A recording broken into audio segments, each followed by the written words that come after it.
श्री विष्णु पुराण द्वितीय अंश दूसरा अध्याय भूगोल का विवरण। श्री मैत्रेय जी बोले, हे ब्राह्मण, आपने मुझसे स्वयंभू मनु के वंश का वर्णन किया। अब मैं आपके मुखारविंद से संपूर्ण पृथ्वी मंडल का विवरण सुनना चाहता हूँ। हे मुने, जितने भी सागर, द्वीप, वर्ष, पर्वत, वन, नदियाँ और देवता आदि की पूरियाँ हैं, उन सब का जितना जितना परिमाण है वो आधार है, जो उपादान कारण है और जैसा आकार है, वह सब आप यथावत वर्णन कीजिए। श्री प्राशर जी बोले, हे मुने सुनो, मैं इन सब बातों का संक्षेप में वर्णन करता हूँ। इनका विस्तार पूर्वक वर्णन तो 100 वर्ष में भी नहीं हो सकता। हे द्विज, जम्बू, पलक्ष, शालमल, कुश, क्रौंच, शाक और सातवां पुष्कर, ये सातों द्वीप चारों ओर से खारे पानी, इक्षुरस, मदिरा, धृत, दधि, दुग्ध और मीठे जल के 7 समुद्रों से घिरे हुए हैं। हे मैत्रेय, जम्बूद्वीप इन सब के मध्य में स्थित है और उसके भी बीचों बीच में सुवर्णमय सुमेरु पर्वत है। इसकी ऊंचाई 84,000 योजन है और नीचे की ओर यह 16,000 योजन पृथ्वी में घुसा हुआ है। इसका विस्तार ऊपरी भाग में 32,000 योजन है तथा नीचे तलेटी में केवल 16,000 योजन है। इस प्रकार यह पर्वत इस पृथ्वी रूप कमल की कर्णिका कोश के समान है। इसके दक्षिण में हिमवान, हेमकूट और निषद तथा उत्तर में नील, श्वेत और श्रृंगी नामक वृक्ष पर्वत हैं, जो भिन्न भिन्न वर्षों का विभाग करते हैं। उनमें बीच के 2 पर्वत निषद और नील 1-1 लाख योजन तक फैले हुए हैं। उनसे दूसरे 10-10 हजार योजन कम हैं, अर्थात हेमकूट और श्वेत 90-90 हजार योजन तथा हिमवान और श्रृंगी 80-80 सहस्त्र योजन तक फैले हुए हैं। वे सभी 2-2 सहस्त्र योजन ऊंचे और इतने ही चौड़े हैं। हे द्विज, मेरु पर्वत के दक्षिण की ओर पहला भारतवर्ष है तथा दूसरा किमपुरुष वर्ष और तीसरा हरिवर्ष है।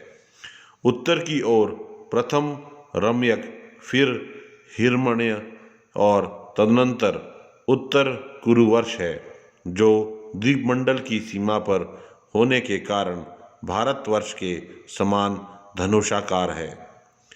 हे द्विजश्रेष्ठ, इनमें से प्रत्येक का विस्तार 9-9 हजार योजन है तथा इन सबके बीच में इलावृत वर्ष है, जिसमें सुवर्णमय सुमेरु पर्वत खड़ा हुआ है।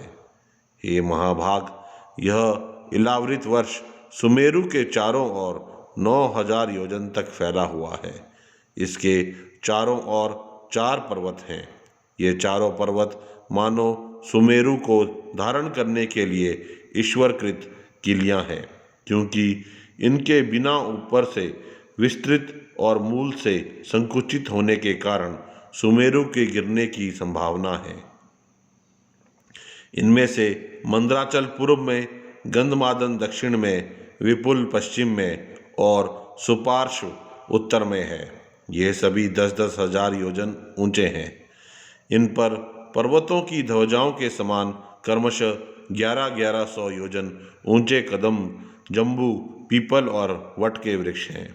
हे महामुने, इनमें जम्बू जामुन वृक्ष जम्बूद्वीप के नामक का कारण है। उसके फल महान गजराज के समान बड़े होते हैं। जब वे पर्वत पर गिरते हैं तो फटकर सब और फैल जाते हैं।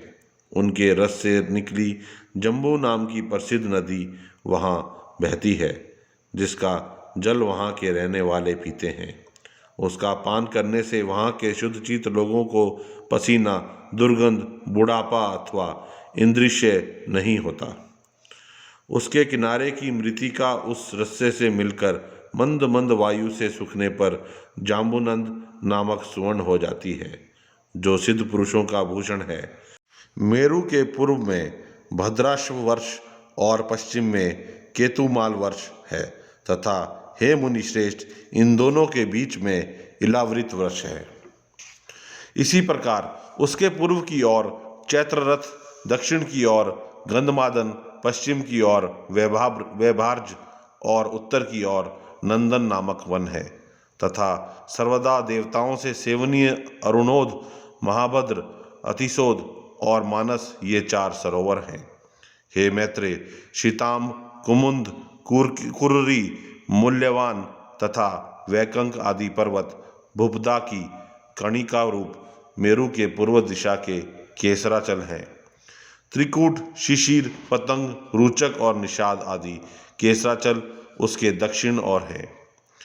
शिखीवासा, वैंडूर्य, कपिल, गंधमादन और जारूदी आदि उसके पश्चिमीय केसर पर्वत हैं तथा मेरु के अति समीपस्थ इलावृत वर्ष में और जठरादि देशों में स्थित शंखकूट, ऋषभ, हंस, नाग तथा कालंज आदि पर्वत उत्तर दिशा के केसरांचल में हैं।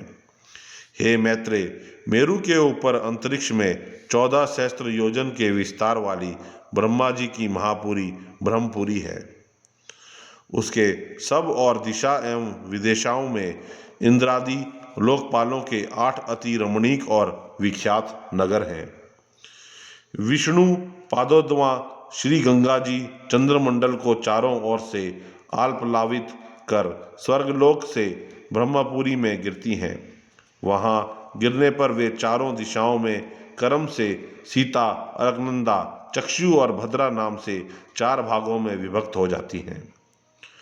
उनमें से सीता पूर्व की ओर आकाश मार्ग से एक पर्वत से दूसरे पर्वत पर जाती हुई अंत में पूर्व स्थित भद्राशव वर्ष को पार कर समुद्र में मिल जाती हैं।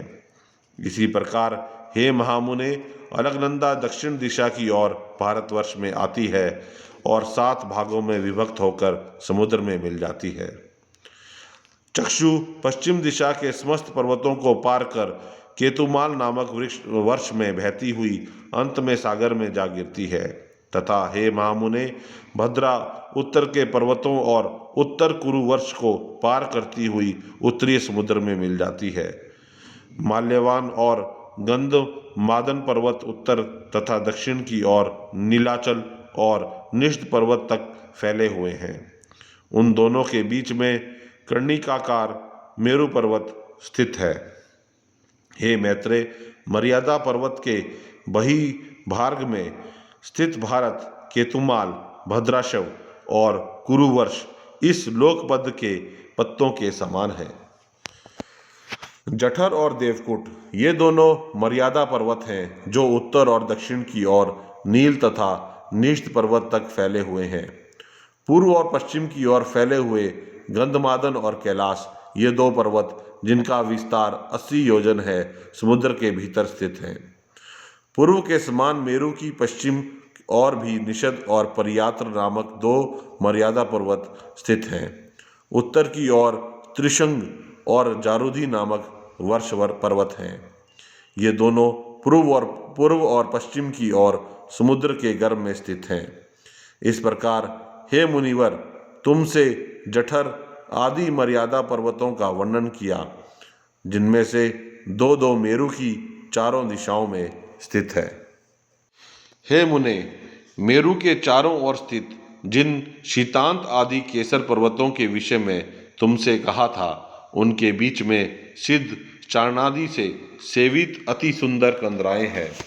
हे मुनिस्तम, उनमें सुरमय नगर तथा उपवन है और लक्ष्मी, विष्णु, अग्नि एवं सूर्य आदि देवताओं के अत्यंत सुंदर मंदिर हैं, जो सदा किन्नर श्रेष्ठों से सेवित रहते हैं। उन सुंदर पर्वत द्रोणियों में गंधर्व, यक्ष, राक्षस, दैत्य और दानवादी अहर्निश क्रीड़ा करते हैं।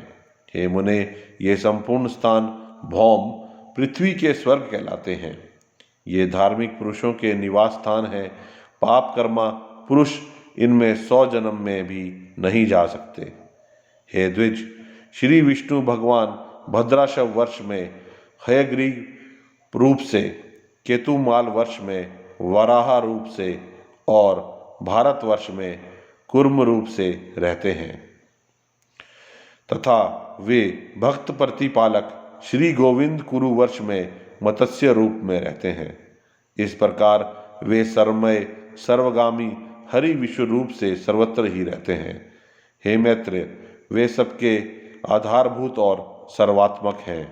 हे महामुने, किम पुरुष आदि जो 8 वर्ष हैं, उनमें शोक, श्रम, उदेग और क्षुधागु का भय आदि कुछ भी नहीं है। वहाँ की प्रजा स्वस्थ, आतंकहीन और समस्त दुखों से रहित है तथा वहाँ के लोग 10-12 हजार वर्ष की स्थिर आयु वाले होते हैं। उनमें वर्षा कभी नहीं होती, केवल पार्थिव जल ही है और न उन स्थानों में कृत त्रेतादि युगों की ही कल्पना है।